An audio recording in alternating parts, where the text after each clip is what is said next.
बेटा last class में हमने जो रिवीजन किया था वो DRR के बारे में. So what is DRR? DRR is a reserve created out of profit for the purpose of redemption of debenture. How much? 25% of the face value of outstanding debentures. हमने डिस्कस किया था company guideline के according कि हर एक company को redemption से पहले जिनके भी डिबेंचर्स मार्केट में हैं DRR क्रिएट करना होगा. And how much? 25%. कुछ पॉइंट्स जो हम लास्ट क्लास में डिस्कस नहीं कर पाए थे. देखो कब बनाना है? 31 March of the previous year. Redemption से पहले का जो भी मार्च होगा उसमें हमें क्या बनाना है? DRR क्रिएट करना है. And after the redemption DRR will be transfer to general reserve. Let's understand this topic with an example. A company issued 5 lakh debentures of ₹100 each at a premium of ₹10 on 1st April 2016.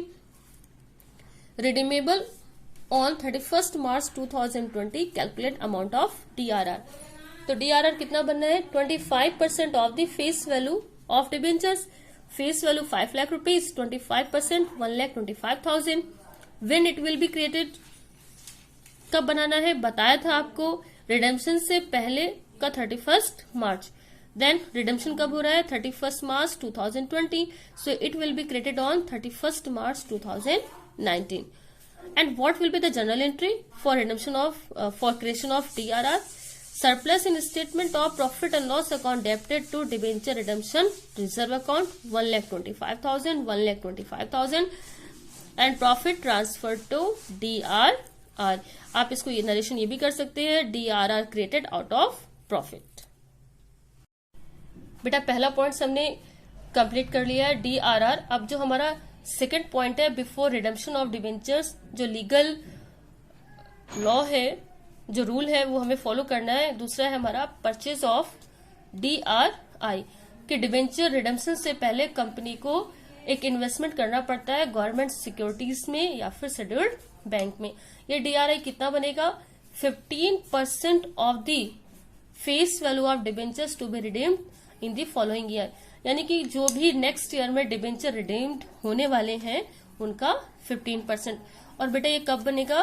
1 April to 30 अप्रैल. अब एक बार हम company के according definition क्या है DRI की.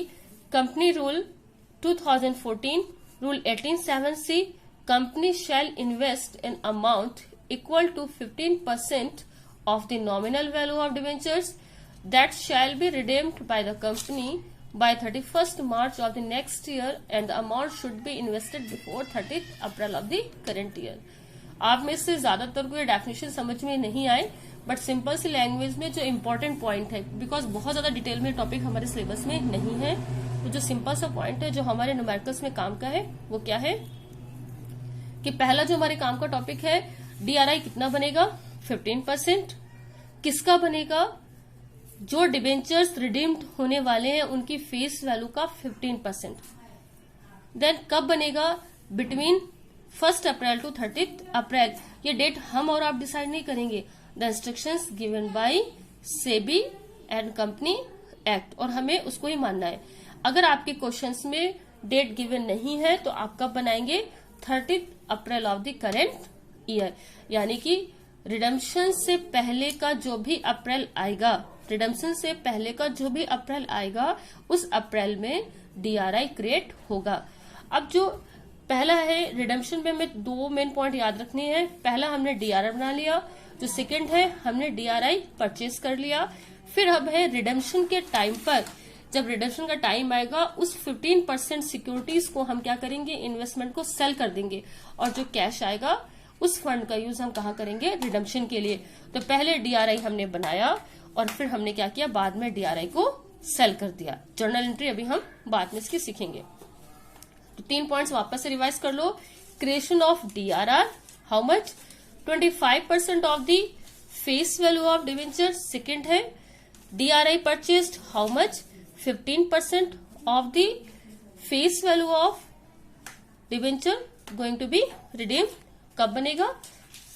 30th April of the.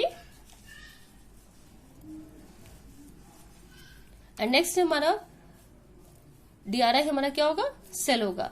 अब बेटा एक बार वापस से जो हमने पढ़ा है, एक बार वापस से जल्दी से रिवाइज कर लेते हैं जितना भी टॉपिक हमने पढ़ा हुआ था। यहाँ पर फॉर एग्जाम्पल पहला चैप्टर जो हमने कंपनी अकाउंट में जो डिबेंचर्स का पहला टॉपिक हमने पढ़ा था वो इशू ऑफ डिबेंचर्स, ये चैप्टर हमने कंप्लीट कर लिया है। डिबेंचर्स क्या एक तरीके से लोन है और लोन को क्या करना पड़ता है, हमें रीपे करना पड़ता है। इसकी लाइफ होती है 2 साल, 3 साल, 4 साल, 5 साल, लॉन्ग टाइम है तो एटलीस्ट 5 ईयर का तो होगा ही। मान लो कंपनी ने डिबेंचर्स इशू किए हुए हैं, पब्लिक से पैसा लिया है और कंपनी को आफ्टर 5 ईयर इसका क्या करना है, पेमेंट करना है। किसको, डिबेंचर्स होल्डर्स को। तो इसके गैप में 1, 2, 3, 4 एंड 5 ईयर, लास्ट ईयर में कंपनी को इस पैसे को वापस करना है। तो कंपनी क्या करेगी, इशू और रिडम्पशन, ये 2 आपके चैप्टर है। पहला है इशू जो हमने कंप्लीट कर लिया, दूसरा कौन सा है, रिडम्पशन। इशू और रिडम्पशन के बीच में जो टाइम होगा, between this time period company को DRR और DRI बनाना होगा। कंपनी क्या कर सकती है, DRR एक बार में बना सकती है या फिर कंपनी इंस्टॉलमेंट में यानी कि टुकड़ों में, किस्तों में भी DRR बना सकती है। Availability of the fund, company क्या करेगी, अगर आपके क्वेश्चंस में कोई इंस्ट्रक्शंस नहीं गिवन है तो जो गाइडलाइन मैंने आपको बताई है आप उसके अकॉर्डिंग ही करोगे। इस टाइम गैप में कंपनी क्या बनाएगी, बिफोर रिडम्पशन कंपनी को DRR बनाना है और DRI क्रिएट करना है। तो कंपनी क्या करेगी, कंपनी एक्ट 2013 के अकॉर्डिंग सेबी की जो गाइडलाइन है, कंपनी क्या बनाएगी, DRR और DRI। DRI जो DRR का एक्ट है बेटा, रूल है 18(7)B और DRI का जो सेक्शन 71(4) है रूल है 18(7)C। तो याद रखना DRR का B है और DRI का C है। अब देखो कंपनी को 2 लीगल रिस्ट्रिक्शंस फॉलो करनी है बिफोर रिडम्पशन। पहला है DRR, दूसरा है DRI। DRR 25% of the issued amount, दोनों में क्या फर्क है, एक तो ये 25% बनता है और किसका बनता है, issued amount, issued face value of the debentures, यानी कि डिबेंचर्स जितने के इशू किए गए हैं। और DRI कितना बनेगा, 15% face value to be redeemed. दोनों में बेसिकली फर्क क्या है, ये 25% बनता है, ये 15% बनता है। ये इशू अमाउंट का बनता है और ये रिडीम्ड अमाउंट का बनता है। ये बनता है 31 मार्च को और ये बनता है 30 अप्रैल को। इतना ही आपको क्लियर हुआ बेटा। Let's understand this topic with an example. If a company is to redeem debentures of rupees 10 lakh on 31st March 2020, DRI must invested on before 30th April 2019। मैंने आपको बताया था कि DRI कितना बनता है, रिडीम्ड अमाउंट का 15%। तो रिडीम्ड अमाउंट कितनी है हमारी, 10 लाख और 15% कितना होगा, 1,50,000। कब बनेगा, रिडम्पशन से पहले जो भी अप्रैल आएगा उसमें बनेगा। तो 2020 से पहले अप्रैल कब आएगा, 2019 में। क्लियर। सेकेंड टॉपिक हमारा क्या है, सेकेंड जो केस है, if a company is to redeem debentures of rupees 10 lakh on 31st October 2020। तो बेटा अक्टूबर में रिडम्पशन हो रहा है, अक्टूबर 2020 में रिडम्पशन हो रहा है और इसके पहले अप्रैल कब आया था, 30 अप्रैल 2020 में। तो DRI कब बनेगा, DRI बनेगा 1,50,000 का और जो DRI बनेगा वो 30 अप्रैल 2020। दोनों में फर्क समझ लो, यहाँ पर रिडम्पशन मार्च में हो रहा है और मार्च से पहले अप्रैल 19 में ही आएगा और यहाँ पर रिडम्पशन कब हो रहा है, अक्टूबर में। तो अक्टूबर से पहले अप्रैल कब आएगा, वो 20 में ही आएगा। थर्ड जो हमारा केस है, if a company issued rupees 10 lakh debentures of rupees 100 each on 1st April 2016, redeemable on 31st March 2020 of rupees 5 lakh only। तो DRI आपका कितना बनना है, सेम अमाउंट है, 15% ऑफ द रिडीम्ड अमाउंट। बेटा यहाँ पर ध्यान रखो कि हमने इशू किए हैं 10 लाख डिबेंचर्स और रिडम्पशन हम कितना कर रहे हैं, सिर्फ 5 लाख रुपीज का। तो जो DRI बनता है वो सिर्फ रिडम्पशन अमाउंट का ही बनता है।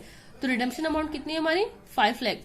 5 लाख का 15% 75,000 और कब बनेगा, 30 अप्रैल 2019। ओके।